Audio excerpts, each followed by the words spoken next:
ഇന്ന് നമ്മൾ കാണാൻ പോകുന്നത് 2004 പുറത്തിറങ്ങിയ സ്ലോ പേസ്ഡ് എമോഷണൽ മിസ്റ്ററി മൂവിയായ ഇൻ മൈ ഫാദേഴ്സ് ഡെൻ ആണ്. കുറെ വർഷങ്ങൾക്ക് മുമ്പ് നാട് വിട്ടു പോയ കഥാനായകൻ വർഷങ്ങൾക്ക് ശേഷം തന്റെ നാട്ടിലേക്ക് തിരിച്ചു വരുന്നു. അവിടെ വെച്ച് അയാൾ ഒരു പെൺകുട്ടിയെ പരിചയപ്പെടുന്നു. തുടർന്ന് അവർ തമ്മിൽ നല്ലൊരു ബോണ്ട് ഉണ്ടാകുന്നു. എന്നാൽ പോകെ പോകെ ആ പെൺകുട്ടിയും അവളുടെ ബാക്ക്ഗ്രൗണ്ടും നായകന്റെ ജീവിതത്തെ തന്നെ താളം തെറ്റിക്കുന്നു. അവസാനം ഒരു ട്വിസ്റ്റും കൂടിയുണ്ട്. അപ്പൊ നമുക്ക് കഥയിലേക്ക് പോകാം. സിനിമയുടെ ഓപ്പണിംഗ് സീനിൽ അച്ഛന്റെ മരണം അറിഞ്ഞ് നാട്ടിലേക്ക് പോകുന്ന കഥാനായകനായ പോളിനെയാണ് കാണിക്കുന്നത്. അവൻ അവന്റെ 17ാമത്തെ വയസ്സിൽ വീട്ടിൽ നിന്ന് എന്തോ കാരണം കൊണ്ട് ഇറങ്ങി നാട് വിട്ടു പോയതാണ്. പോൾ ഒരു വാർ ജേർണലിസ്റ്റ് ആണ്. അതായത് വാർ നടക്കുന്ന സ്ഥലങ്ങളിൽ പോയി അവരുടെ സിറ്റുവേഷൻസും സഫറിങ്സും ഒക്കെ റിപ്പോർട്ട് ചെയ്യല്. അങ്ങനെ അവൻ നാട്ടിലെത്തുന്നു. അപ്പൊ ആ സമയത്ത് അവന്റെ അച്ഛന്റെ ഫ്യൂണറൽ ചടങ്ങ് നടക്കുകയാണ്. അവരുടെ ആ വീട്ടിൽ പോളിന്റെ ബ്രദർ ആൻഡ്രൂവിന്റെ വൈഫ് പെന്നിയും പിന്നെ അവരുടെ ഒരേ ഒരു മകനായ ജോനഥനുമാണ് ഉള്ളത്. ജോനഥന് പോളിനെ പോലെ തന്നെ ഈ ഫോട്ടോഗ്രാഫിയോടൊക്കെ ഭയങ്കര ഇഷ്ടമാണ്. ആൻഡ്രൂ ഒരു ഓസ്ട്രിച്ച് ഫാമറാണ്. പോള് ഇവിടെ വിട്ടുപോയിട്ട് ഏകദേശം 17 വർഷമായി. അതുകൊണ്ട് തന്നെ പോളിനെ പെട്ടെന്ന് കണ്ട ആൻഡ്രൂ ഞെട്ടുന്നു. പോള് നാട് വിട്ടു പോകുന്ന സമയത്ത് ആൻഡ്രൂ പരമാവധി പോളിനോട് ഇവിടുന്ന് പോകരുത് എന്ന് പറഞ്ഞിട്ടുണ്ടായിരുന്നു. പക്ഷെ പോൾ അതൊന്നും കേട്ടില്ല. ശേഷം ആൻഡ്രൂ പോളിനോട് നീ എന്തായാലും ഇവിടെ താമസിച്ചോ, നിന്റെ റൂം ഞാൻ റെഡിയാക്കാം എന്ന് പറയുന്നു. അല്ല, അതിന്റെ ആവശ്യമൊന്നുമില്ല, ഞാൻ ഓൾറെഡി ഇവിടെ അടുത്തൊരു വാടക വീട് റിസർവ് ചെയ്തിട്ടുണ്ട്. സോ തൽക്കാലം ഞാൻ അവിടെ സ്റ്റേ ചെയ്തോളാം എന്ന് പോൾ പറയുന്നു. അങ്ങനെ ശേഷം പോൾ അവന്റെ വാടക വീട്ടിലേക്ക് മാറുന്നു. അവിടുന്ന് കെട്ടായിട്ട് അങ്ങനെ പിറ്റേ ദിവസം ആൻഡ്രൂ പോളിനെ കാണാൻ വേണ്ടിയിട്ട് അവന്റെ വീട്ടിലേക്ക് പോകുന്നു. അപ്പോ ആൻഡ്രൂവിന്റെ വരവിന്റെ ഉദ്ദേശം എന്താണെന്ന് വെച്ചാൽ അവരുടെ അച്ഛനായ ജെഫ് അദ്ദേഹത്തിന്റെ എസ്റ്റേറ്റിന്റെ ഒരു ഭാഗം പോളിനും മറ്റൊരു ഭാഗം ആൻഡ്രൂവിനും ബാക്കിയുള്ളത് ചാരിറ്റിക്കുമാണ് കൊടുത്തിട്ടുള്ളത്. ലോയറിനോട് സംസാരിച്ച് പാർട്ടീഷന്റെ കാര്യം വേഗം ശരിയാക്കാമെന്ന് പറയാനാണ് വന്നത്. അത് കേട്ടപ്പോൾ എങ്കിലെല്ലാം പെട്ടെന്ന് ഏർപ്പാടാക്കണം, കാരണം എനിക്ക് നാളെ തന്നെ പോകേണ്ടതാണെന്ന് പറയുന്നു. പോളിന്റെ ആ ആറ്റിറ്റ്യൂഡ് ആൻഡ്രൂവിന് അത്ര ഇഷ്ടപ്പെട്ടിട്ടില്ല. പോയിട്ട് ഏതാണ്ട് കുറെ വർഷങ്ങൾ കഴിഞ്ഞു. എന്നിട്ട് അവസാനം നാട്ടിലേക്ക് എത്തിയപ്പോഴോ അവനിപ്പോ പോകാനായി തിരക്ക്.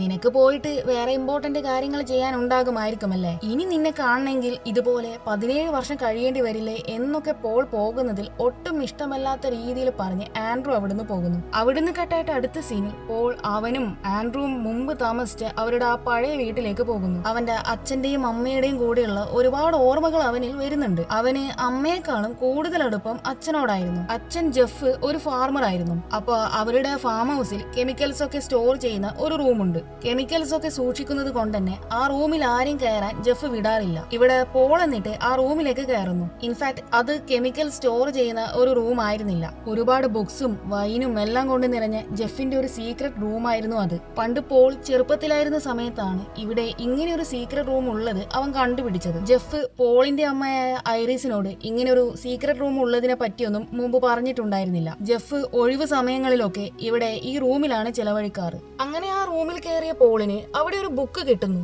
അപ്പൊ ആ ബുക്കിൽ എന്തോ ഒരു പോയം ആരോ എഴുതിയിട്ടുണ്ട്. അല്ല, ഇതാരാ ഇവിടെ കൊണ്ടുവച്ചതെന്ന് ഇവന് മനസ്സിലാകില്ല. ശേഷം ആ റൂമും പരിസരവും ഒക്കെ എന്തോ ഒരു നൊസ്റ്റാൾജിയ തോന്നിയിട്ടും ആൻഡ്രൂ നേരത്തെ അവനോട് അങ്ങനെ പറഞ്ഞത് കൊണ്ടും പോൾ ഈ നാട്ടിൽ കുറച്ച് ദിവസത്തേക്ക് നിൽക്കാൻ വേണ്ടി തീരുമാനിക്കുന്നു. അങ്ങനെ ശേഷം പോൾ അവന്റെ ഈ തീരുമാനം ആൻഡ്രൂനോട് പോയിട്ട് പറയുന്നു. എന്നിട്ട് അച്ഛന്റെ സ്വത്തിന്റെ ഭാഗം വെക്കലൊക്കെ എങ്ങനെയാന്ന് വെച്ചാൽ പെട്ടെന്ന് വേഗം സെറ്റ് ചെയ്യുന്നൊക്കെ ഇവൻ പറയുന്നുണ്ട്. അങ്ങനെ അവിടുന്ന് കെട്ടായിട്ട് പിന്നീട് പോൾ അവരുടെ ആ പഴയ വീട്ടിലേക്ക് താമസിക്കാൻ വേണ്ടി തീരുമാനിക്കുന്നു. ശേഷം അവിടെയുള്ള വേണ്ടാത്ത പഴയ സാധനങ്ങളൊക്കെ കത്തിച്ച് കളഞ്ഞിട്ട് ആ വീട്ടിലേക്ക് അവൻ താമസിക്കാൻ തുടങ്ങുന്നു. അന്നേരം ഒരു പെൺകുട്ടി ജെഫിന്റെ ആ ഫാം ഷെഡിലേക്ക് പോകുന്നത് ഇവന്റെ ശ്രദ്ധയിൽ പെടുന്നുണ്ട്. അല്ല, ഇതിപ്പോ ആരാ എന്ന് വിചാരിച്ച് അവൻ അവളുടെ പിറകെ പോകുന്നു. അപ്പൊ അവൾ ജെഫിന്റെ ആ സീക്രട്ട് റൂമിലായിരിക്കും പോയത്. അവളുടെ പേരാണ് സീലിയ. നേരത്തെ പോൾ ആ റൂമിൽ പോയ സമയത്ത് അവനൊരു ബുക്ക് കിട്ടിയിട്ടുണ്ടായിരുന്നില്ലേ, അത് ഇവളുടെ ബുക്കായിരുന്നു. പോൾ അവളോട് കുറച്ച് ദേഷ്യത്തിൽ നീ എന്താ ഇവിടെ ചെയ്യുന്നേ, ആൻഡ്രൂ ആണോ നിനക്ക് ഇവിടെ വരാനുള്ള പെർമിഷൻ തന്നത് എന്നൊക്കെ നിർത്താതെ ചോദിക്കുന്നു. അല്ലല്ല, എനിക്കാരും പെർമിഷൻ തന്നിട്ടില്ല, ഞാൻ ഇവിടെ ഇടയ്ക്കിടയ്ക്ക് വരാറുണ്ട്, ഈ ഭാഗത്ത് അങ്ങനെ ആരും വരുന്നത് ഞാൻ കണ്ടിട്ടില്ല, സോ ഇടയ്ക്കൊക്കെ ഞാൻ ഇവിടെ വന്ന് ഇരിക്കാറുണ്ടെന്നൊക്കെ ഇവള് പറയുന്നു. ഇവക്ക് ഈ പോയംസും സ്റ്റോറീസ് ഒക്കെ എഴുതാൻ ഭയങ്കര ഇഷ്ടാ. അപ്പൊ ഇവിടെ വന്നിട്ടാണ് ഇവൾ ഇതൊക്കെ എഴുതാറ്. അങ്ങനെ അവിടുന്ന് കട്ടായിട്ട് അടുത്ത സീനിൽ പോളിന് അവന്റെ ആ വീട്ടിൽ നിന്ന് ഒരു ഫോട്ടോ കിട്ടുന്നു. അപ്പൊ അതൊരു കുഞ്ഞിന്റെ ഫോട്ടോ ആയിരിക്കും. ഇതാരാണെന്ന് ഇവന് പെട്ടെന്ന് മനസ്സിലാകില്ല. അങ്ങനെ അവിടുന്ന് കെട്ടായിട്ട് പിറ്റേ ദിവസം പോൾ അവിടെ അടുത്തുള്ള ഗ്രോസറി ഷോപ്പിലേക്ക് പോയ സമയത്ത് അവൻ പണ്ട് പഠിച്ച അവന്റെ സ്കൂളിലെ പ്രിൻസിപ്പളായ മിസ് സീഗറിനെ അവിടെ വെച്ച് കണ്ടുമുട്ടുന്നു. മിസ് സീഗർ പണ്ട് പോളുമായിട്ട് നല്ല കമ്പനിയായിരുന്നു. കുറെ വർഷത്തിന് ശേഷം പോളിനെ കണ്ടതുകൊണ്ട് തന്നെ അവർക്ക് വളരെ സന്തോഷമാകുന്നുണ്ട്. അപ്പൊ ആ സമയത്ത് ആ ഗ്രോസറി ഷോപ്പിന്റെ തൊട്ടടുത്തുള്ള ഇറച്ചിക്കടയിൽ പണിയെടുക്കുന്ന ഒരു ലേഡി ഈ പോളിനെ തന്നെ നോക്കുന്നുണ്ട്. അപ്പൊ ആ ലേഡി വേറെ ആരുമായിരിക്കില്ല, പോളിന്റെ പഴയ കാമുകിയായ ജാക്കി ആയിരിക്കും. മനസ്സിലാക്കും. ഇവളുടെ മകളാണ് നമ്മൾ നേരത്തെ കണ്ട സീലിയ. അവിടുന്ന് കട്ടായിട്ട് അടുത്ത സീനിൽ മിസ് സീഗർ അവരുടെ സ്കൂളിലെ കുട്ടികൾക്ക് പോളിനെ പരിചയപ്പെടുത്തി കൊടുക്കുന്നു. എന്നിട്ട് പോൾ ഒരു വാർ ജേർണലിസ്റ്റ് ആണെന്നും 1994 റുവാൻഡയിൽ നടന്ന ആക്രമണത്തിന്റെയും അതുപോലെ 1992 95 ഇടയിൽ നടന്ന ബോസ്നിയൻ വാറിന്റെ സമയത്ത് അവിടെയുള്ള ആളുകൾ നേരിട്ട പ്രശ്നങ്ങളും ബുദ്ധിമുട്ടുകളും ഇവൻ ക്യാമറയിൽ പകർത്തി അവിടുത്തെ അവസ്ഥയെപ്പറ്റി ലോകത്തിന് മുന്നിൽ കാണിച്ചിട്ടുണ്ടായിരുന്നു എന്നും തുടർന്ന് ഒരുപാട് അവാർഡുകൾ ഇവന് കിട്ടിയിട്ടുണ്ടെന്നും ഒക്കെ പറയുന്നു. ഇതേ സ്കൂളിൽ തന്നെയാണ് സീലിയും പഠിക്കുന്നത്. ഇതൊക്കെ അറിഞ്ഞതിന് ശേഷം സീലിയക്ക് പോളിനോട് എന്തോ എവിടെയായിട്ട് ഒരു ക്യൂരിയോസിറ്റി തോന്നുന്നുണ്ട്. അങ്ങനെ വീട്ടിലെത്തിയതിനു ശേഷം അവൾ പോളിനെ കുറിച്ച് ഗൂഗിൾ ചെയ്ത് നോക്കുന്നു. അതിൽ പോൾ ഒരു വാർ ജേർണലിസ്റ്റ് അല്ലാതെ ഒരു ആർട്ടിക്കിൾ റൈറ്റർ കൂടിയാണെന്നൊക്കെ കൊടുത്തിട്ടുണ്ട്. കൂടാതെ ബോസ്നിയയിൽ യുദ്ധം നടന്ന സമയത്ത് പോൾ ഒരു പെൺകുട്ടിയുടെ ഫോട്ടോ എടുത്തിട്ടുണ്ടായിരുന്നു. ആ ഫോട്ടോ ശരിക്കും വളരെ ഫേമസ് അവാർഡായ പുലിറ്റ്സർ പ്രൈസിന് അർഹമായ ഫോട്ടോ ആയിരുന്നു. ആ ഫോട്ടോ പുലിറ്റ്സർ പ്രൈസിന് ഷോർട്ട് ലിസ്റ്റിൽ കിട്ടിയിട്ടുണ്ടായിരുന്നു.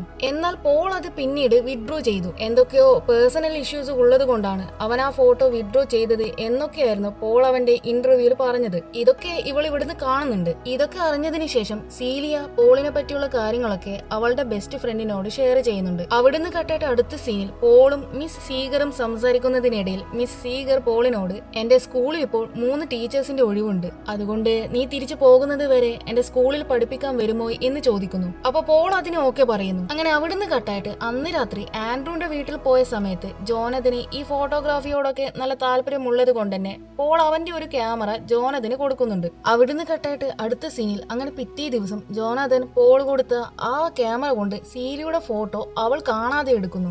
വേറൊന്നുമല്ല, ഇവന് സീലിയെ ഭയങ്കര ഇഷ്ടമാണ്. ബട്ട് അവളോട് ഈ കാര്യം അവൻ ഇതുവരെ പറഞ്ഞിട്ടില്ല. അവിടുന്ന് കട്ടായിട്ട് അങ്ങനെ അടുത്ത സീനിൽ പോൾ അവന്റെ എക്സ് ലവറായ ജാക്കിയോട് സംസാരിക്കുന്നതാണ് കാണിക്കുക. ഇവർ തമ്മിലുള്ള റിലേഷൻ ബ്രേക്കപ്പ് ആയ സമയത്ത് ജാക്കി ഇവരുടെ പഴയ ക്ലാസ്മേറ്റ് ആയിരുന്ന ബെന്നു ആയിട്ടായിരുന്നു റിലേഷൻഷിപ്പ് ആയിരുന്നത്. അതിലുണ്ടായതാണ് നമ്മൾ നേരത്തെ കണ്ട സീലിയ. ബെൻ ഒരു ബൈക്ക് ആക്സിഡന്റിൽ മരിച്ചു. ഇപ്പൊ ജാക്കി ഗാരറ്റ് എന്ന ഒരുത്തനായിട്ട് ലിവിംഗ് ടുഗദറിലാണ് എന്നുള്ള കാര്യങ്ങളൊക്കെ പോളിനോട് പറയുന്നുണ്ട്. അവിടുന്ന് കേട്ടായിട്ട് അടുത്ത സീനിൽ ആൻഡ്രൂവിന്റെ ഓസ്ട്രിച്ചിനൊക്കെ പൂട്ടിയിട്ട് അതിന്റെ ആ ഗേറ്റ് തുറന്നു കിടക്കുന്നുണ്ടാകും. അതുകൊണ്ട് തന്നെ ഓസ്ട്രിച്ച് എല്ലാം തോന്നിയതുപോലെ അവിടെ ഇവിടെയൊക്കെ ആയിട്ട് ഓടുന്നുണ്ടാകും. ആൻഡ്രൂ എങ്ങനെയോ ഒരുവിധം പാടുപെട്ട് എല്ലാത്തിനെയും പിടിച്ച് ഗേറ്റിനകത്താക്കി അടക്കുന്നു. ഇതിനൊക്കെ കാരണം ജോനഥന്റെ അശ്രദ്ധയാണെന്ന് മനസ്സിലാക്കി ആൻഡ്രൂ നേരെ ജോനഥന്റെ അടുത്ത് പോയിട്ട് ഞാൻ നിന്നോട് എത്ര തവണ പറഞ്ഞിട്ടുള്ളതാണ് മര്യാദയ്ക്ക് ഗേറ്റ് അടക്കണമെന്നൊക്കെ പറഞ്ഞ് അവനെ വഴക്ക് പറയുന്നു. അന്നേരമായിരിക്കും ജോനഥന്റെ റൂമിൽ സീലിയുടെ കുറച്ച് ഫോട്ടോസ് ആൻഡ്രൂ കാണുന്നത്. ഇതെല്ലാം കണ്ട് ദേഷ്യം കൂടിയിട്ട് ആൻഡ്രൂ ജോനഥനോട് ഇനി മേല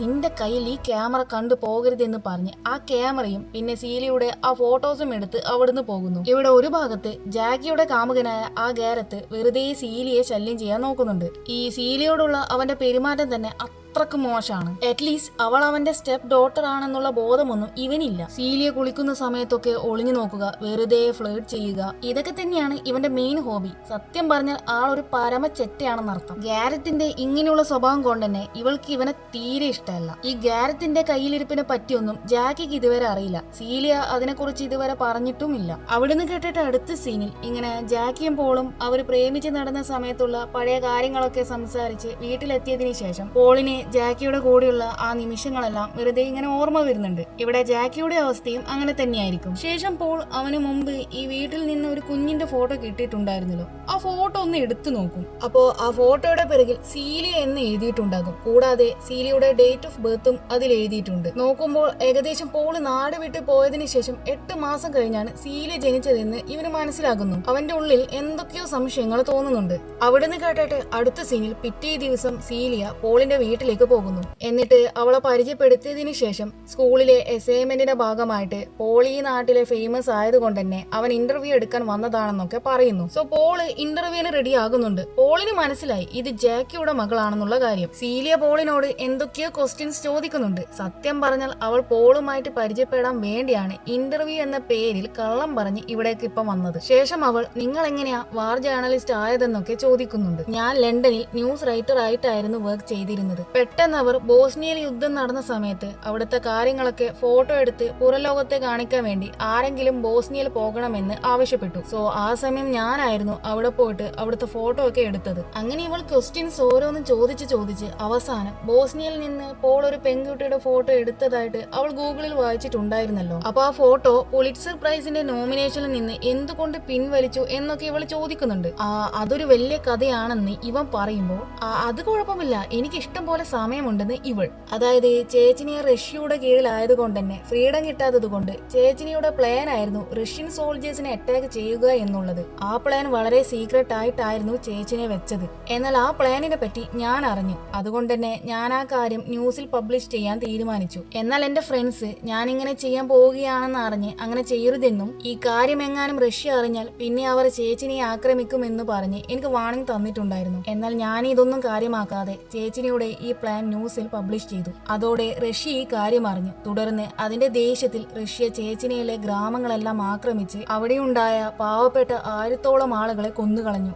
അന്ന് റഷ്യ നടത്തിയ ആക്രമണത്തിൽ ഞാൻ ഫോട്ടോ എടുത്ത് ആ പെൺകുട്ടി മാത്രമായിരുന്നു സർവൈവ് ചെയ്തത്. അപ്പൊ ഇവൻ കാരണമാണല്ലോ ആ നാടിനും അവിടുത്തെ നാട്ടുകാർക്കും അത്രയും മോശം ഗതി വന്നത്. അതിന്റെ കുറ്റബോധം കൊണ്ടാണ് ആ ഫോട്ടോ ഇവൻ പുലിറ്റ്സർ പ്രൈസിന്റെ നോമിനേഷനിൽ നിന്നും വിഡ്രോ ചെയ്തത്. അവിടുന്ന് കേട്ടിട്ട് അടുത്ത സീന് പോൾ സീലിയുടെ കുഞ്ഞുനാളിലെ ആ ഫോട്ടോയും എടുത്ത് ജാക്സിയുടെ അടുത്തേക്ക് പോകുന്നു. എന്നിട്ട് ആ ഫോട്ടോയിലെ ഡേറ്റ് ഓഫ് ബർത്ത് കാണിച്ചുകൊണ്ട് അവൻ അവളോട്, നോക്ക്, ഞാൻ ഈ നാട്ടിൽ നിന്ന് പോയി കഴിഞ്ഞ് 8ാമത്തെ മാസമാണ് സീലിയ ജനിച്ചത് എന്നൊക്കെ സംശയത്തോടെ അവളോട് ചോദിക്കുന്നുണ്ട്. ഈ ഫോട്ടോ 10 വർഷം മുമ്പ് ഞാൻ നിനക്ക് അയച്ചിട്ടുണ്ടായിരുന്നു. നീ എന്തിനാ എനിക്ക് അയച്ചത്? നീ ഇപ്പം ചോദിച്ചതിന്റെ ഉത്തരം ഞാൻ എന്തിനു തരണം? നീ ഇവിടുന്ന് പോയതിനു ശേഷം എന്നെ ഒരിക്കൽ പോലും നീ കോണ്ടാക്ട് ചെയ്തിട്ടുണ്ടായിരുന്നു. അവൾക്കാണെങ്കിൽ അതിനെപ്പറ്റി ഒരു കാര്യവും അവനോട് പറയാൻ താല്പര്യമുണ്ടാകില്ല. അങ്ങനെ അവിടുന്ന് കേട്ടെ ശേഷം പോൾ സീലിയുടെ ഡേറ്റ് ഓഫ് ബർത്തിന്റെ ഡീറ്റെയിൽസ് ഒക്കെ അറിയാൻ വേണ്ടിയിട്ട് ഗവൺമെന്റ് ഓഫീസിൽ പോയിട്ട് അതിന്റെ റെക്കോർഡ്സ് ഒക്കെ നോക്കുന്നു. അപ്പൊ അതിൽ സീലിയുടെ അച്ഛൻ ബെൻ ആണെന്നായിരിക്കും ജാക്കി കൊടുത്തിട്ടുണ്ടാവുക. എന്നാൽ എന്തൊക്കെയോ ഒരു റീസൺ കൊണ്ട് പോളിന് അതെന്തോ ഉൾക്കൊള്ളാൻ പറ്റുന്നില്ല. വേറൊരു ഭാഗത്ത് ആൻഡ്രൂ അവന്റെ വൈഫായ പെന്നിയുമായിട്ട് അങ്ങനെ വലിയ അടുപ്പമൊന്നും ഉണ്ടാകില്ല. അവനെന്തോ അവളോടായിട്ട് ഒരു ഡിസ്റ്റൻസ് കീപ്പ് ചെയ്യുന്നത് പോലെ. ആൻഡ്രൂവിന്റെ ഈ ബിഹേവ് കാരണം കൊണ്ട് തന്നെ പെന്നിക്ക് വളരെ സങ്കടമുണ്ട്. അങ്ങനെ അവിടുന്ന് കേട്ടായിട്ട് പിറ്റേ ദിവസം പോൾ മിസ് സീഗർ പറഞ്ഞത് കൊണ്ട് തന്നെ അവരുടെ സ്കൂളിൽ ഇംഗ്ലീഷ് ടീച്ചറായിട്ട് പഠിപ്പിക്കാൻ വേണ്ടി പോകുന്നു. മറുഭാഗത്ത് പെന്നി വീടൊക്കെ ക്ലീൻ ചെയ്യുന്ന സമയത്ത് അവിടെ ആൻഡ്രൂവിന്റെ ടേബിളിൽ നിന്ന് മുമ്പ് ജോനതന്റെ കയ്യിൽ നിന്ന് ആൻഡ്രൂ വാങ്ങിച്ച് വെച്ച സീലിയുടെ ഫോട്ടോസ് കിട്ടുന്നു. ഇവക്ക് ഇതൊക്കെ കണ്ട് വല്ലാതെ സങ്കടമാകുന്നുണ്ട്. ആൻഡ്രൂ ഇപ്പം സീലിയായിട്ട് റിലേഷൻഷിപ്പ് ആണെന്നും ആ കാരണം കൊണ്ടാണ് തന്നെ ഇപ്പം മൈൻഡ് ചെയ്യാത്തത് എന്നൊക്കെ ഇവൾ വിചാരിക്കുന്നുണ്ട്. അവിടുന്ന് കേട്ടിട്ട് അടുത്ത സീനിൽ സീലിയ റെയിൽവേ ബ്രിഡ്ജിലൂടെ ഇങ്ങനെ നടന്നു പോകുമ്പോൾ പെട്ടെന്ന് അവിടുന്ന് വീണിട്ട് അവളുടെ കാലിന് മുറിവ് പറ്റുന്നു. ആ മുറിവ് കൊണ്ട് അവൾ നേരെ ജെഫിന്റെ ഫാം ഹൗസിലേക്കാണ് പോകുന്നത്. അന്നേരം പോൾ അതുവഴി വന്നപ്പോൾ സീലിയുടെ കാലിലെ ആ മുറിവ് കണ്ട്, അല്ല, നിന്റെ കാലിന് മുറിവ് പറ്റിയിട്ടുണ്ടല്ലോ, വാ, ഞാൻ നിന്റെ കാലിന് മരുന്നാക്കി തരാമെന്ന് പറഞ്ഞ് അവളെയും കൂട്ടിയിട്ട് അവന്റെ ആ വീട്ടിലേക്ക് പോകുന്നു. അവിടുന്ന് കേട്ടായിട്ട് അങ്ങനെ പിറ്റേ ദിവസം സീലിയുടെ ക്ലാസ്സിലേക്ക് പോലീസുകാർ വരുന്നു. എന്നിട്ട് ആ ക്ലാസ്സിലെ പിള്ളേരോട്, ഈ ക്ലാസ്സിൽ സീലി എന്ന പെൺകുട്ടിയെ ഇന്നലെ മുതൽ കാണാനില്ല, നിങ്ങൾക്ക് ആർക്കെങ്കിലും എന്തെങ്കിലും അറിയാമോ അവൾ എവിടെയാ പോയതെന്നോ മറ്റോ എന്നൊക്കെ ചോദിക്കുന്നു. അപ്പൊ പിള്ളേർക്കാർക്കും സീലി എവിടെയാ പോയതെന്നോ അവൾക്ക് എന്താ പറ്റിയതെന്നോ ഒന്നും അറിയില്ല. ശരി, അവളെ പറ്റി എന്തേലും വിവരം കിട്ടിയാൽ എന്നെ അറിയിക്കണമെന്ന് പറഞ്ഞ് ആ പോലീസ് അവിടുന്ന് പോകുന്നു. അപ്പോഴായിരിക്കും പോൾ സ്കൂളിൽ വരുന്നത് പോലീസ് കാണുന്നത്. അവനെ കണ്ട പോലീസ്, എനിക്ക് നിങ്ങളോട് കുറച്ച് കാര്യങ്ങൾ സംസാരിക്കാനുണ്ടെന്ന് പറയുമ്പോൾ, അയ്യോ സോറി, ഞാൻ ഇപ്പൊ തന്നെ ലേറ്റ് ആണ്, എനിക്ക് ക്ലാസ് ഉണ്ടെന്ന് പോള് പറയുന്നു. അല്ല, അത് കുഴപ്പമില്ല, കുറച്ച് നേരത്തെ കാര്യമാണെന്ന് പറഞ്ഞ് പോലീസ് അവനെയും കൂട്ടിയിട്ട് നേരെ സ്കൂളിന്റെ അകത്തേക്ക് കയറുന്നു. എന്നിട്ട് സീലിയെ ഇങ്ങനെ അടുത്തെങ്ങാനും കണ്ടിട്ടുണ്ടായിരുന്നോ എന്നൊക്കെ ചോദിക്കുന്നു. ഇല്ല എന്നായിരിക്കും ഇവന്റെ മറുപടി. അല്ല, എന്റെ മകൾ പറഞ്ഞല്ലോ സീലിയ ഇടയ്ക്കിടയ്ക്ക് നിങ്ങളെ വീട്ടിൽ വരാറുള്ള കാര്യം. അതായത് സീലിയക്ക് ഒരു ബെസ്റ്റ് ഫ്രണ്ട് ഉണ്ടായിരുന്നില്ലേ നേരത്തെ, അവൾ പോളിനെ പറ്റി സംസാരിച്ച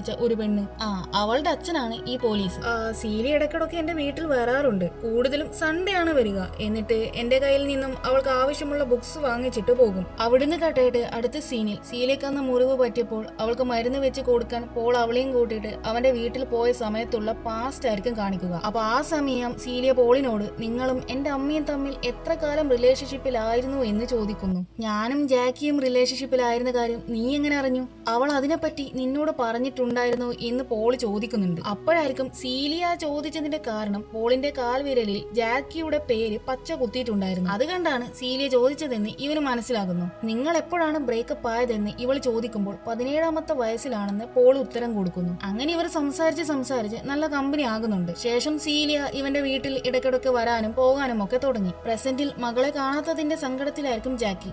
അപ്പൊ ആ ഗാരത്ത് വന്ന് അവളോട് നീ ഇങ്ങനെ വിഷമിക്കാതെ, സീലിയ ദൂരെ എങ്ങും പോയിട്ടുണ്ടാകില്ല, ഞാനും എന്റെ ഫ്രണ്ട്സും അവൾ അന്വേഷിക്കുന്നുണ്ടെന്നൊക്കെ പറയുന്നു. അങ്ങനെ അവിടുന്ന് കേട്ടായിട്ട് പിറ്റേ ദിവസം പോൾ ഇവിടെ ക്ലാസ് എടുത്തുകൊണ്ടിരിക്കുമ്പോൾ മിസ് സീഗർ വന്നിട്ട് പോളിനോട് ആ പോലീസ് നിന്നെ കാണാൻ വീണ്ടും വന്നിട്ടുണ്ടെന്ന് പറയുന്നു. അങ്ങനെ അവൻ ആ പോലീസിനെ കാണാൻ വേണ്ടിയിട്ട് അങ്ങോട്ടേക്ക് പോകുന്നുണ്ട്. അപ്പൊ ഇങ്ങേരുടെ കയ്യിൽ ഒരു ആറ്റ്ലസും ഉണ്ട്. അയാൾ അത് കാണിച്ചിട്ട് പോളിനോട് ഇത് സീലിയ നിങ്ങളുടെ കയ്യിൽ നിന്ന് വാങ്ങിയതല്ലേ, ഞങ്ങൾക്കിത് നിങ്ങളുടെ വീടിന്റെ അടുത്തുള്ള റോഡ് സൈഡിൽ നിന്ന് കിട്ടിയതാണ്. എപ്പോഴെങ്കിലും സീലിയ ഈ നാട് വിട്ടു പോകുന്നതിനെ കുറിച്ച് നിങ്ങളോട് പറഞ്ഞിട്ടുണ്ടായിരുന്നോ എന്നൊക്കെ ചോദിക്കുന്നു. ഈ നാട്ടിലെ ഏത് പിള്ളേർക്കാണ് ഇവിടം വിട്ടു പോകാൻ താല്പര്യമില്ലാത്തത്? അല്ല, അങ്ങനെ നാട് വിട്ടു പോകാനും താല്പര്യമില്ലാത്ത പിള്ളേരും ഈ നാട്ടിലുണ്ടെന്ന് ഇങ്ങനെ എന്തൊക്കെയോ അർത്ഥം വെച്ച് അവനോട് പറയുന്നു. അവിടുന്ന് കട്ടായിട്ട് അടുത്ത സീനിൽ പോളിന്റെ ബർത്ത്ഡേക്ക് പോളും സീലിയും ചെറിയൊരു പിക്നിക്കിന് പോയ സമയത്തെ പാസ്റ്റ് ആയിരിക്കും കാണിക്കുക. പോൾ അവളോട് ഇങ്ങനെ ജാക്കിയുമായിട്ട് റിലേഷൻഷിപ്പിലായിരുന്ന കാര്യങ്ങളും പിന്നീട് ജെഫിന്റെ ആ സീക്രട്ട് റൂമിൽ അവർ ഒരുമിച്ച് സ്പെൻഡ് ചെയ്ത കാര്യങ്ങളൊക്കെ പറയുന്നു. അന്നേരം ഇവിടെ സീലിയ പോളിനോട് തനിക്ക് സ്പെയിനിൽ പോകണമെന്നും തന്നെ അറിയാത്ത തനിക്കറിയാത്ത ആളുകൾക്കിടയിൽ ജീവിക്കണമെന്നും എന്നിട്ട് സ്പെയിനിൽ പോയി ഒരു വൈനൊക്കെ കുടിച്ച് അവിടെയുള്ള കടലിന്റെ ഭംഗിയൊക്കെ ആസ്വദിച്ചുകൊണ്ട് ഒരുപാട് ബുക്സ് എഴുതണമെന്നും താൻ എന്തായാലും സ്പെയിനിൽ പോകും, സ്പെയിനിൽ പോകാൻ വേണ്ടി പെട്ടിയൊക്കെ ഇപ്പോഴേ റെഡിയാക്കി വെച്ചിട്ടുള്ള കാര്യങ്ങളൊക്കെ പറയുന്നു. എന്നാൽ അവൾ പറഞ്ഞതൊക്കെ പോൾ ഒരു തമാശയായിട്ടായിരിക്കും എടുക്കുക. അങ്ങനെ അവർ സംസാരിച്ചിരിക്കുമ്പോൾ പെട്ടെന്ന് പോൾ പേപ്പറിൽ കൊടുത്ത ഷോർട്ട് സ്റ്റോറി കോമ്പറ്റീഷനെ പറ്റിയുള്ള ഒരു ഏഡ് കാണിച്ചുകൊണ്ട് നീ എന്തായാലും ഇതിനൊന്ന് അപ്ലൈ ചെയ്യുമെന്ന് പറയുന്നു. അങ്ങനെ അവൾ അതിന് സമ്മതിക്കുന്നു. ശേഷം അവൾ അല്ല നിങ്ങൾ നിങ്ങളുടെ അമ്മയെ പറ്റിയൊന്നും എന്നോട് പറഞ്ഞില്ലല്ലോ എന്ന് ചോദിക്കുന്നു. എന്റെ അമ്മ ആളൊരു ഭയങ്കര ദൈവവിശ്വാസിയായിരുന്നു, എന്ത് കാര്യത്തിലും അമ്മ ദൈവവുമായിട്ട് ബന്ധിപ്പിക്കും. എന്നാൽ എന്റെ അച്ഛൻ നേരെ തിരിച്ചായിരുന്നു, അച്ഛൻ ഇതിലൊന്നും വലിയ വിശ്വാസമില്ല. അമ്മക്ക് ബൈപോളർ ഡിസോർഡർ ഉണ്ടായിരുന്നു, ഡോക്ടറിനെ കാണിച്ച് അതിന്റെ മെഡിക്കേഷൻ ഒക്കെ എടുക്കാൻ അമ്മ തുടങ്ങിയതായിരുന്നു. എന്നാൽ പിന്നീട് അതൊക്കെ നിർത്തി. അവസാനം അമ്മ സ്വയം വെടിവെച്ച് സൂയിസൈഡ് ചെയ്തു മരിച്ചു എന്നൊക്കെ ഇവൻ പറയുന്നു. ഇവരിങ്ങനെ ഓരോന്ന് സംസാരിച്ചിരിക്കുന്ന സമയത്ത് പെട്ടെന്ന് പുറത്തു നിന്ന് ആരോ വന്ന് ഡോറ് തട്ടുന്നുണ്ട്. അപ്പൊ അത് വേറെ ആരും ആയിരിക്കില്ല, ജാക്കി ആയിരിക്കും. ഇന്ന് പോളിന്റെ ബർത്ത്ഡേ ആയതുകൊണ്ട് അവനുമായിട്ട് സെലിബ്രേറ്റ് ചെയ്യാൻ വേണ്ടിയാണ് അവൾ ഇവിടേക്ക് വന്നത്. എന്നാൽ ഇതിന്റെ അകത്ത് സീലിയ ഉള്ള കാര്യം ഇവൾക്കറിയില്ല. പെട്ടെന്ന് സീലിയെ പോളിന്റെ കൂടെ കണ്ട ജാക്കിക്ക് വളരെ ദേഷ്യം വരുന്നുണ്ട്. ഇവൾ പോള് സീലിയെ മറ്റെന്തോ ആവശ്യത്തിന് അവിടേക്ക് കൊണ്ടുവന്നതാണെന്ന് കരുതി പോളിനെ തെറ്റിദ്ധരിക്കുന്നുണ്ട്. ദേഷ്യത്തിൽ ജാക്കി സീലിയോട് വേഗം കാറിൽ പോയി കയറെന്ന് പറയുന്നു. എന്നിട്ട് പോളിനോട് നീ എന്ത് ധൈര്യത്തിനാ അവൾ ഇവിടേക്ക് കൊണ്ടുവന്നത്, പോരാഞ്ഞ് നീ അവൾക്ക് മദ്യവും നൽകിയില്ലേ എന്നൊക്കെ പറയുന്നു. നീ ഉദ്ദേശിക്കുന്ന പോലെയല്ല കാര്യങ്ങൾ എന്നൊക്കെ പറഞ്ഞ് പോൾ ഇവളെ മനസ്സിലാക്കിപ്പിക്കാൻ ശ്രമിക്കുന്നുണ്ട്. എന്നാൽ ഇവൾ അതൊന്നും മൈൻഡ് ആക്കില്ല. അവിടുന്ന് കേട്ടായിട്ട് അങ്ങനെ പിറ്റേ ദിവസം പോൾ സീലിയോട് സംസാരിക്കാൻ നോക്കുമ്പോൾ അവളുടെ മുഖത്ത് ആരോ അടിച്ച പാട് കാണുന്നു. ഇതാരാ ചെയ്തത്, ഇന്നലത്തെ ദേഷ്യത്തിന് ജാക്കിയാണോ ഇതൊക്കെ ചെയ്തത് എന്ന് ഇവൻ ചോദിക്കുമ്പോൾ അല്ല അമ്മയല്ല ആ ഗരത്താണ് അടിച്ചതെന്ന് ഇവൾ പറയുന്നു. ഒപ്പം ആ ഗരത്തിന്റെ ചെറ്റ സ്വഭാവത്തെ പറ്റിയൊക്കെ ഇവൾ ഇവനോട് പറയുന്നുണ്ട്. ഇതൊക്കെ അറിഞ്ഞ് ദേഷ്യത്തിൽ പോൾ നേരെ ജാക്കിയുടെ അടുത്ത് പോയിട്ട് കാര്യം ചോദിച്ച് ബഹളം വെക്കുന്നു. നീ എന്താ ഇവിടെ ചെയ്യുന്നത്, മര്യാദയ്ക്ക് ഇവിടെ നിന്ന് ഇറങ്ങിക്കോ. അന്നേരം അവിടെ ഗാരത്തിനെ കണ്ടപ്പോൾ ഇനി മേല നീ എങ്ങാനും സീലിയുടെ രോമത്തിൽ പോലും തൊട്ടാൽ നിന്നെ ഞാൻ ബാക്കി വെക്കില്ല എന്ന് പറഞ്ഞ് ഭീഷണി മുഴക്കുന്നു. ദേഷ്യം വന്ന ഗാരത്ത് പോളിനെ എടുത്തിട്ട് അടിച്ച് അവിടുന്ന് പുറത്താക്കുന്നുണ്ട്. അത് കണ്ട് പോളിനോട് ജാക്കി ഇനി മേല നിന്നെ ഇവിടെ കണ്ടുപോകരുത്, പൊക്കോണമെന്ന് പറയുന്നു. സീലിയുടെ ബർത്ത് സർട്ടിഫിക്കറ്റിൽ നീ ചില കാര്യങ്ങളൊക്കെ മാറ്റം വരുത്തിയത് ഞാൻ കണ്ടല്ലോ, നീ എപ്പോഴാ അവളോട് സത്യങ്ങളൊക്കെ തുറന്നു പറയാൻ പോകുന്നേ? ഇതൊക്കെ സീലിയ ഇവിടുന്ന് കേൾക്കുന്നുണ്ട്. എന്നാൽ പോള് ഇതെന്തിനെ പറ്റിയാ ശരിക്കും സംസാരിക്കുന്നതെന്ന് ഇവൾക്ക് മനസ്സിലായിട്ടില്ലെങ്കിലും തനിക്കറിയാത്ത എന്തൊക്കെ രഹസ്യങ്ങൾ ഇവർക്കിടയിൽ ഉണ്ടെന്ന് മാത്രം ഇവൾക്ക് മനസ്സിലാകുന്നുണ്ട്. അവിടുന്ന് കേട്ടായിട്ട് അടുത്ത സീനിൽ പ്രസന്റ് ആയിരിക്കും കാണിക്കുക. പോളിന് ഏതോ ഒരു നമ്പറിൽ നിന്ന് കോള് വരുന്നു. കോൾ എടുത്തപ്പോൾ ഓപ്പോസിറ്റ് ഉള്ള ആൾ ഒന്നും സംസാരിക്കില്ല. ഇനി ഈ വിളിച്ചത് സീലി ആയിരിക്കുമോ, അന്ന് പറഞ്ഞതുപോലെ അവളിനി ശരിക്കും സ്പെയിനിൽ എത്തിയോ എന്നൊക്കെ സംശയിച്ച് പോള് നേരെ പോലീസ് സ്റ്റേഷനിൽ പോയിട്ട് സീലിയ സ്പെയിനിലാണോ പോയതെന്ന് ഉള്ള ഡൗട്ട് തനിക്കുണ്ടെന്ന് പറയുന്നു. ശേഷം ആ പോലീസ് ജാക്കിനോടും ഗാരത്തിനോടും സ്റ്റേഷനിൽ വരാൻ വേണ്ടി പറയുന്നു. എന്നിട്ട് ഇങ്ങനെ പോള് പറഞ്ഞതുപോലെ സീലിയ ഇങ്ങനെ സ്പെയിനിലാണോ ഉള്ളതെന്നുള്ള ഡൗട്ടിനൊക്കെ പറ്റി ഇവരോട് പറയുന്നുണ്ട്. അപ്പൊ ജാക്കി പോളിനോട് സീലിയ എപ്പോഴാ നിന്നോട് സ്പെയിനിൽ പോകുമെന്ന് പറഞ്ഞതെന്നൊക്കെ ചോദിക്കുമ്പോൾ എപ്പോ പോകുമെന്ന് അവൾ എന്നോട് പറഞ്ഞിട്ടില്ല, പക്ഷേ അവൾക്ക് അവിടെ പോകാനുള്ള പ്ലാൻ ഉണ്ടായിരുന്നു എന്ന് ഇവൻ പറയുന്നു. നീ വെറുതെ ഇല്ലാത്തത് വിളമ്പാൻ നിൽക്കേണ്ട, ഇതൊന്നും ആരോട് പറയരുതെന്ന് എന്നോട് അവൾ പറഞ്ഞിട്ടുണ്ടായിരുന്നു. അതായിരുന്നു ഞാൻ ആരോടും പറയാതിരുന്നത്. സത്യം പറഞ്ഞാൽ അവൾക്ക് ഇവിടെ മടുത്തിട്ടുണ്ടായിരുന്നു. ഇനി അവൾ ഇവിടം വിട്ട് പോയിട്ടുണ്ടെങ്കിൽ തന്നെ അത് ഗാരത്തിനെ പേടിച്ചിട്ടായിരിക്കും എന്നൊക്കെ പറഞ്ഞ് പോൾ ഗാരത്തിന്റെ സീസിയോടുള്ള വൃത്തികെട്ട സ്വഭാവത്തെ പറ്റിയൊക്കെ ഇവളോട് പറയുന്നു. അപ്പോഴായിരിക്കും ഗാരത്തിന്റെ തനി സ്വഭാവം ജാക്കി അറിയുന്നേ. ശേഷം ജാക്കി അതും ചോദിച്ച് ഗാരത്തിനോട് വഴക്കിടുന്നുണ്ട്. അങ്ങനെ അവിടുന്ന് കേട്ടായിട്ട് അടുത്ത സീനിൽ പിന്നീട് വീട്ടിലെത്തിയ ജാക്കി സീസിയുടെ റൂം മൊത്തം പരതുന്നു. അങ്ങനെ സീസിയുടെ സൂട്ട് കേസ് എടുത്ത് നോക്കുന്ന സമയത്ത് അതിൽ അവളുടെ പാസ്പോർട്ട് കാണുന്നുണ്ട്. ജാക്കിക്ക് അന്നേരം പോൾ പറഞ്ഞതുപോലെ സീസിക്ക് ഈ നാട് വിട്ട് പോകാനുള്ള പ്ലാൻ ഉണ്ടായിരുന്നു എന്ന് മനസ്സിലാകുന്നു. ഇവിടെ ന്യൂസ് മുഴുവനും സീസിയുടെ മിസ്സിങ്ങിനെ കുറിച്ചും പോളാണ് അതിന്റെ വീഡിയോയ്ക്ക് പിന്നിൽ എന്നൊക്കെയായിരിക്കും കാണിക്കുക. സിറ്റുവേഷൻ അത്രക്ക് മോശമായതുകൊണ്ട് തന്നെ പോളിനെ ഇനി ആ സ്കൂളിൽ ടീച്ചറായിട്ട് നിർത്തണോ എന്നുള്ള സംശയത്തിലായിരിക്കും മിസ് സീഗറും പിന്നെ ആ സ്കൂളിലെ മാനേജ്മെന്റും. ഞാൻ എന്തായാലും ഈ ജോലി തുടരാൻ ആഗ്രഹിക്കുന്നില്ല എന്ന് പറഞ്ഞ് പോൾ അവിടുന്ന് ഇറങ്ങുന്നു. അവിടുന്ന് കേട്ടായിട്ട് അടുത്ത സീനിൽ സെർച്ച് ടീം എല്ലാം കൂടി പോളിന്റെ വീടും പരിസരവും ഒക്കെ സിസിയുടെ ബോഡിക്ക് വേണ്ടി പരതുന്നതാകും കാണിക്കുക. എന്നാൽ അവർക്കൊരു തുമ്പും കിട്ടില്ല. അവിടുന്ന് കേട്ടായിട്ട് അടുത്ത സീനിൽ ഡിറ്റക്റ്റീവ് പോളിന്റെ വീട്ടിൽ പോയിട്ട് ഞങ്ങളുടെ കൂടെ ക്വസ്റ്റ്യൻ ചെയ്യാൻ വേണ്ടി സ്റ്റേഷനിൽ വരണമെന്നും പറയുന്നു. ഒപ്പം എവിടെയും പോകാതിരിക്കാൻ വേണ്ടി പോളിന്റെ പാസ്പോർട്ടും അവർ വാങ്ങി വെക്കുന്നുണ്ട്. സ്റ്റേഷനിൽ എത്തിയതിനു ശേഷം ഡിറ്റക്റ്റീവ് പോളിനോട് ഈ സിസി എന്തിനാ ഇടയ്ക്കിടയ്ക്ക് നിന്റെ വീട്ടിലേക്ക് വരുന്നത് എന്ന് ചോദിക്കുമ്പോൾ അവൾ എന്റെ വീട്ടിൽ വന്നു കഴിഞ്ഞാൽ ഞങ്ങൾ ഓരോ കാര്യങ്ങൾ സംസാരിക്കും, എന്നെ പറ്റിയും അവളെ പറ്റിയും അവളുടെ സ്വപ്നങ്ങളെ പറ്റിയൊക്കെ. അവളുടെ അമ്മ നിന്റെ വീട്ടിൽ വരരുതെന്ന് വാണിംഗ് കൊടുത്തിട്ടും അവൾ പിന്നെയും എന്തിനാ നിന്റെ വീട്ടിലേക്ക് വരുന്നത്? മേ ബി അവൾ എന്നിൽ എന്തെങ്കിലും കണ്ടിട്ടുണ്ടാകുമെന്ന് ഇവൻ പറയുന്നു. അവിടുന്ന് കേട്ടായിട്ട് അടുത്ത സീനിൽ പാസ്റ്റ് ആയിരിക്കും കാണിക്കുക. ജാക്കി പോളിനെ കാണാൻ പോകരുതെന്ന് വാണിംഗ് കൊടുത്തിട്ടും സിസി പലതവണയായിട്ട് പോളിന്റെ അടുത്ത് പോയിട്ടുണ്ടായിരുന്നു. അങ്ങനെ അവർ ഇങ്ങനെ ഓരോന്ന് സംസാരിക്കുന്ന സമയത്ത് പെട്ടെന്ന് മഴ വന്ന് അവർ നേരെ പോളിന്റെ വീട്ടിലേക്ക് ഓടിപ്പോകുന്നു. അപ്പൊ അവിടെ ആൻഡ്രൂവും ജോനഥനും ഉണ്ടാകും. പോളിനെയും സീലയും ഒരുമിച്ച് കണ്ട ജോനഥന് അതൊട്ടും ഇഷ്ടപ്പെടില്ല. ജോനഥന് ഓൾറെഡി അവളോട് ഇഷ്ടമാണല്ലോ. ആൻഡ്രൂ പോളിനോട് ഞങ്ങൾ ചർച്ചിൽ പോയിട്ടുണ്ടായിരുന്നു, അങ്ങനെ തിരിച്ചു വരുന്ന വഴി നിന്റെ അടുത്തേക്കൊന്ന് കയറാമെന്ന് വിചാരിച്ചു, അതാണ് ഇങ്ങോട്ടേക്ക് വന്നതെന്ന് പറയുന്നു. അവിടുന്ന് കേട്ടായിട്ട് അന്ന് രാത്രി പെട്ടെന്ന് തന്റെ അമ്മ സ്വയം വെടിവെച്ച് ആത്മഹത്യ ചെയ്ത കാര്യങ്ങളൊക്കെ സ്വപ്നത്തിൽ കണ്ട് പോളിന്റെ ഉറക്കം ഞെട്ടുന്നു. ശേഷം പോൾ ആൻഡ്രൂ വിളിച്ചത് കൊണ്ട് തന്നെ ആൻഡ്രൂനെ കാണാൻ വേണ്ടിയിട്ട് പോകുന്നു. അപ്പൊ സീലിയുടെ മിസ്സിങ്ങിൽ പോൾ പെട്ടിട്ടാണല്ലോ ഉള്ളത്. ഞാൻ നിന്റെ കാര്യം ലോയറിനോട് സംസാരിച്ചിട്ടുണ്ട്, അയാൾ നിന്നോട് അങ്ങോട്ടേക്ക് വിളിക്കാൻ വേണ്ടി പറഞ്ഞിട്ടുണ്ടായിരുന്നു എന്ന് പറയുന്നു. അങ്ങനെ ആൻഡ്രൂനെ കണ്ട് പോൾ അവിടെ നിന്ന് ഇറങ്ങി കാറിൽ കയറി ഇരിക്കുന്ന സമയത്ത് പെട്ടെന്ന് കുറച്ചു പേര് വന്നിട്ട് പോളിനെ കാറിൽ നിന്ന് വലിച്ചു പുറത്തിട്ടിട്ട് നല്ലോണം പെരുമാറുന്നുണ്ട്. സംഭവം സീലിയുടെ കാര്യം അറിഞ്ഞ് നാട്ടുകാർ കൊടുത്ത പണിയാണ്. ഈ സീലിയുടെ മിസ്സിങ്ങിന് ശേഷം പോളിന് മര്യാദയ്ക്കൊന്ന് പുറത്തിറങ്ങാൻ നടക്കാൻ പറ്റാത്ത അവസ്ഥയായി. അവിടുന്ന് കേട്ടായിട്ട് പിന്നീട് കാണിക്കുന്നത് പാസ്റ്റ് ആണ്. എന്നത്തെയും പോലെ പോളും സീലിയും സംസാരിക്കുന്നതിനിടയിൽ പോളിന് അവൾ ഒരു ലെറ്റർ കൊടുക്കുന്നു. അപ്പോൾ മുമ്പ് പോള് ഇവളോടൊരു ഷോർട്ട് സ്റ്റോറി കോമ്പറ്റീഷനിൽ അപ്ലൈ ചെയ്യാൻ വേണ്ടി പറഞ്ഞിട്ടുണ്ടായിരുന്നല്ലോ, ഇവൾ അതിന് കൊടുത്തിട്ടുണ്ടായിരുന്നു. അപ്പോൾ ഏകദേശം 2000-ഓളം പങ്കെടുത്തതിൽ ഇവളുടെ സ്റ്റോറി ആയിരുന്നു അവർ സെലക്ട് ചെയ്തത്. എന്നിട്ട് അവർ ഇങ്ങനെ ഓരോന്ന് സംസാരിക്കുമ്പോൾ പെട്ടെന്ന് പോൾ അവളോട് ഞാൻ എന്റെ വണ്ടിയിൽ നിന്ന് സിഗരറ്റ് എടുത്തിട്ട് ഇപ്പൊ വരാമെന്ന് പറഞ്ഞുകൊണ്ട് പോകാൻ നോക്കുമ്പോൾ പുറത്ത് നല്ല തണുപ്പായത് കൊണ്ട് പോളിനോട് സീലിയ അവനോട് നിങ്ങളുടെ ജാക്കറ്റ് ഒന്ന് തരാമോ എന്ന് ചോദിക്കുന്നു. അങ്ങനെ അവൻ അവൾക്ക് ആ ജാക്കറ്റ് കൊടുത്തിട്ട് നേരെ സിഗരറ്റ് എടുക്കാൻ വേണ്ടി പോവുകയാണ്. ആ സമയം അവൾ ആ ജാക്കറ്റിന്റെ അകത്തുണ്ടായ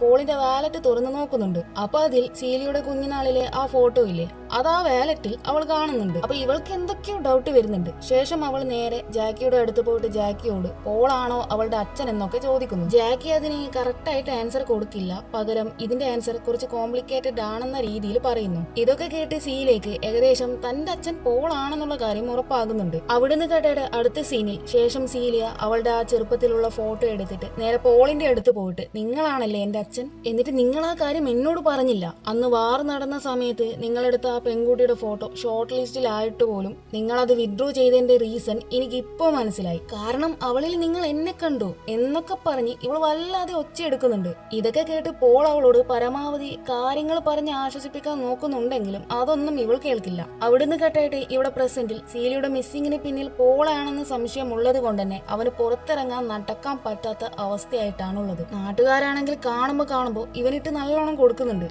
അങ്ങനെ സ്വന്തം വീട്ടിൽ നിൽക്കാൻ പറ്റാത്തത് കൊണ്ട് തന്നെ അവൻ നേരെ ആൻഡ്രൂവിന്റെ വീട്ടിലേക്ക് പോകുന്നു. അവിടെ എത്തിയപ്പോ പെന്നിയോ ആൻഡ്രോ ആരും അവന് വീടിന്റെ വാതിൽ തുറന്നു കൊടുക്കുകയോ പുറത്തു വരികയോ ചെയ്യില്ല. അതായത് ഏകദേശം അവരും പോളിനെ കൈ ഒഴിഞ്ഞ മട്ടാണ്. ശേഷം പോൾ ജോനഥന്റെ അടുത്ത് പോയിട്ട് നിനക്ക് തോന്നുന്നുണ്ടോ ഞാൻ സീലിയെ എന്തെങ്കിലും ചെയ്യുമെന്ന്? ന്യൂസിൽ കാണുന്നതും നാട്ടുകാർ പറഞ്ഞു നടക്കുന്നതുമൊക്കെ നീ ശരിക്കും വിശ്വസിക്കുന്നുണ്ടോ? അതൊക്കെ ആളുകൾ വെറുതെ അടിച്ചിറക്കുന്നതാണ്. അന്നേരം ജോനഥൻ തിരിച്ച് ഇവനോടെന്തോ പറയുന്നുണ്ട്, എന്നാൽ അതെന്താണെന്ന് നമ്മളെ കേൾപ്പിക്കില്ല. അവിടുന്ന് കേട്ടിട്ട് അടുത്ത സീനിൽ പോളിനെ കാണാൻ വേണ്ടിട്ട് ആൻഡ്രൂ പോളിന്റെ വീട്ടിലേക്ക് പോകുന്നു. ആൻഡ്രൂനെ കണ്ടപ്പോൾ സീലിയുടെ ആറ്റ്ലസ് എന്റെ വീടിന്റെ അടുത്ത് വെച്ചതുപോലെ എന്നെ കൊടുക്കാൻ ഇനി അടുത്തതായിട്ട് എന്താണ് നീ ചെയ്യാൻ പോകുന്നത്? ഇവിടെയാണ് ആൻഡ്രൂ ഒരു കാര്യം പറയുന്നത്. അതായത് സീലിയ പോളിന്റെയും ജാക്കിയുടെയും മകനല്ല, പകരം ജാക്കിയുടെയും പോളിന്റെ അച്ഛൻ ജെഫിന്റെയും മകളാണ്. പോളുമായിട്ട് ബന്ധമുള്ളപ്പോൾ തന്നെ ജാക്കിക്ക് അവന്റെ അച്ഛനുമായിട്ട് അടുപ്പമുണ്ടായിരുന്നു, ആ ബെസ്റ്റ്. അതറിഞ്ഞാണ് പോൾ വിഷമം സഹിക്കാനാവാതെ നാട് വിട്ടു പോയത്. ഈ ജാക്കിന്റെയും ജെഫിന്റെയും ബന്ധം പോളിന്റെ അമ്മക്ക് അറിയായിരുന്നു. ഈ റീസൺ കൊണ്ടാണ് പോളിന്റെ അമ്മക്ക്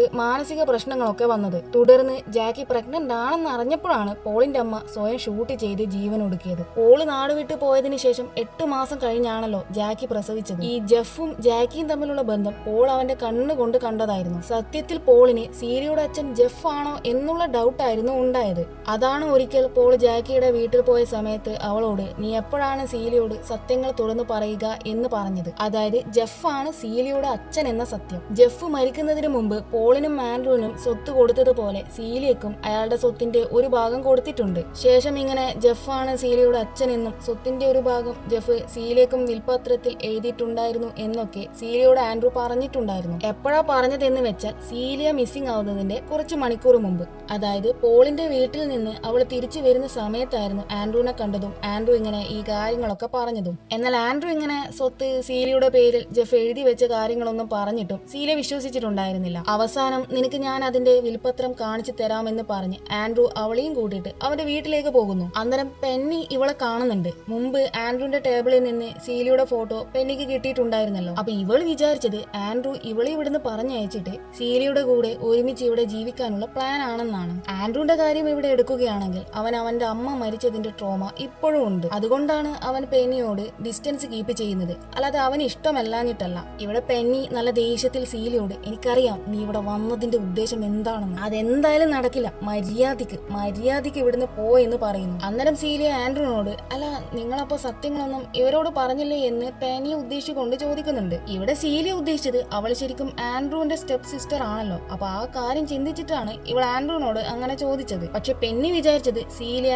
ആൻഡ്രൂവിന്റെ ലവർ ആണെന്ന്. ശേഷം പെന്നി ആൻഡ്രൂനോട് ഇതൊക്കെ സത്യമാണോ എന്ന് ചോദിക്കുന്നു. ആൻഡ്രൂ അതെ എന്ന് പറയുന്നു. ഇവിടെ ആൻഡ്രൂ വിചാരിച്ചത് പെന്നിക്ക് സീലിയ അവന്റെ സ്റ്റെപ്പ് സിസ്റ്റർ ആണെന്നുള്ള കാര്യം മനസ്സിലായി എന്നാണ്. ഫുൾ മിസ്അണ്ടർസ്റ്റാൻഡിങ് മാത്രം. പെട്ടെന്ന് കലി വന്ന് സീലിയോട് മര്യാദയ്ക്ക് ഇവിടുന്ന് പോയെന്ന് പറഞ്ഞ് പെന്നി അവളെ പിടിച്ച് മുകളിൽ നിന്ന് തള്ളി താഴെയിടുന്നു. സ്പോട്ടിൽ സീലിയ മരിക്കുന്നു. അതായത് കൊലപാതകി പെന്നിയായിരുന്നു. പെന്നി പെട്ടെന്ന് എന്തോ ചിന്തിച്ചിട്ട് ചെയ്തതാണ്. പക്ഷെ സ്വന്തം ഭാര്യയായി പോയില്ലേ. അതുകൊണ്ട് അവളെ പോലീസ് പിടിക്കാതിരിക്കാൻ ആൻഡ്രൂ ആ കൊലപാതകം പോളിന്റെ തലയിൽ കെട്ടിവെക്കാൻ വേണ്ടി പോളിന്റെ വീട്ടിൽ നിന്ന് ഇറങ്ങുന്ന സമയത്ത് സീലിയുടെ കയ്യിലുണ്ടായ ആറ്റ്ലാസ് പോളിന്റെ വീടിന്റെ പരിസരത്ത് കൊണ്ടുപോയിട്ട് ആൻഡ്രൂ ഇട്ടു. അതുപോലെ ശേഷം സീലിയുടെ ബോഡി അവിടെ അടുത്തുള്ള പുഴയിൽ ഡംപ് ചെയ്തു. ഇതായിരുന്നു ശരിക്കും നടന്നത്. ഇതൊക്കെ അറിഞ്ഞ പോള് ആകെ മൊത്തം തളർന്നു പോവുകയാണ്. കാരണം സീലിയ അവൻ അത്രക്ക് നല്ല കാര്യമായിരുന്നു. അവിടുന്ന് കേട്ടായിട്ട് അടുത്ത സീനിൽ രാത്രി പോളിനോട് വീട്ടിലേക്ക് വരണമെന്ന് പറഞ്ഞ് ജോനതന്റെ കോള് വരുന്നു. അങ്ങനെ പോൾ ആൻഡ്രൂവിന്റെ വീട്ടിലേക്ക് പോകുമ്പോൾ കാണുന്നത് പോലീസുകാർ അറസ്റ്റ് ചെയ്ത് കൊണ്ടുപോകുന്ന ആൻഡ്രൂവിനെ ആയിരിക്കും. അതായത് ആൻഡ്രൂ അവസാനം പെന്നിക്ക് പകരം സീലിയെ കൊന്ന കുറ്റം ഏറ്റെടുത്തു. ശരിക്കും ഈ കാര്യം പോലീസിനോട് വിളിച്ചു പറഞ്ഞത് ജോനതനാണ്. ജോനതന്റെ വിചാരം ആൻഡ്രൂ ആണ് സീലിയെ കൊന്നതെന്നാണ്. ശേഷം പോലീസ് സീലിയുടെ ബോഡി ആ റിവറിൽ നിന്ന് എടുക്കുന്നു. തുടർന്ന് എല്ലാവരും ഈ വിവരങ്ങൾ അറിയുന്നുണ്ട്. അവിടുന്ന് കേട്ടിട്ട് അടുത്ത സീനിൽ അങ്ങനെ പിറ്റേ ദിവസം എല്ലാം കത്തി തീരട്ടെ എന്ന രീതിയിൽ പോൾ അവന്റെ അച്ഛന്റെ ആ ഫാം ഷെഡൊക്കെ കത്തിച്ചിട്ട് അവിടുന്ന് പോകാൻ നോക്കുമ്പോഴുണ്ടാകും ജാക്കി വളരെ സങ്കടത്തിൽ അവിടെ നിൽക്കുന്നു. അവൾ പോളിനെയും കെട്ടിപ്പിടിച്ച് തന്റെ മകൾ പോയ സങ്കടത്തിൽ കരയുന്നുണ്ട്. അവിടുന്ന് കേട്ടിട്ട് അടുത്ത സീനിൽ പിന്നെ കാണിക്കുക സീലിയ മരിക്കുന്നതിന്റെ കുറച്ച് മണിക്കൂർ മുമ്പുള്ള പാസ്റ്റ് ആയിരിക്കും. അതായത് സീലിയ പോളിനോട് നിങ്ങളല്ലേ എന്റെ അച്ഛൻ എന്ന് ചോദിച്ച് ദേഷ്യം പേടിച്ചിട്ട് പോളിന്റെ വീട്ടിൽ നിന്ന് പോയിട്ടുണ്ടായിരുന്നല്ലോ. എന്നാൽ പിന്നീട് പോളല്ല ജെഫ് ആണ് ശരിക്കും അവളുടെ അച്ഛൻ എന്ന് ജാക്കി അവളോട് പറഞ്ഞിട്ടുണ്ടായിരുന്നു. അതെല്ലാം അറിഞ്ഞതിന് ശേഷം സീലിയ പിന്നെയും പോളിന്റെ അടുത്തേക്ക് പോയിട്ടുണ്ടായിരുന്നു. സ്കൂൾ പഠനം കഴിഞ്ഞാൽ സ്പെയിനിലേക്ക് പോയിക്കോളൂ എന്ന് പറഞ്ഞ് പോൾ അതിനു വേണ്ടിയുള്ള പ്ലെയിൻ ടിക്കറ്റും പിന്നെ പാസ്പോർട്ടും ഒക്കെ അവൾക്ക് കൊടുത്തിട്ടുണ്ടായിരുന്നു. ഒപ്പം സ്പെയിനിൽ എത്തിക്കഴിഞ്ഞാൽ നിനക്ക് പോകാൻ പറ്റിയ സ്ഥലം ആൻഡലൂസി ആണെന്ന് പറഞ്ഞിട്ട് അവൾക്കൊരു ആറ്റ്ലസും കൊടുത്തിട്ടുണ്ടായിരുന്നു. അതായത് അവൾ മരിക്കുന്നതിന് തൊട്ടു മുമ്പ് അവളുടെ കയ്യിലുണ്ടായിരുന്ന അതേ ആറ്റ്ലസ്. അന്നേരം സീലിയ എന്റെ യഥാർത്ഥ അച്ഛൻ ആരാണെന്നുള്ള കാര്യം എന്തുകൊണ്ട് നിങ്ങൾ പറഞ്ഞില്ല എന്ന് ചോദിക്കുമ്പോൾ എനിക്കെന്തോ അറിയില്ലായിരുന്നു നിന്നോട് ഇതൊക്കെ എങ്ങനെ പറയണമെന്ന്, ഐ ആം സോറി എന്ന് പോൾ പറയുന്നു. അങ്ങനെ അവർ ഓരോന്ന് സംസാരിച്ചതിന് ശേഷം സീലിയ അവിടെ നിന്ന് ഇറങ്ങുന്നു. ഇതിനു ശേഷമാണ് ആൻഡ്രൂ അവളെ കണ്ടതും ആൻഡ്രൂ അവളെ അവന്റെ വീട്ടിലേക്ക് കൂട്ടിക്കൊണ്ടുപോയതും അവിടെ വെച്ച് അവൾ കൊല്ലപ്പെടുന്നതും. ഇവിടെ വെച്ച് ഈ സിനിമ കഴിയുന്നു. ഈ സിനിമ നിങ്ങൾക്ക് ഇഷ്ടപ്പെട്ടെന്ന് വിചാരിക്കുന്നു. അപ്പം അടുത്ത ദിവസം മറ്റൊരു വീഡിയോ ആയിട്ട് ഞാൻ വരാം.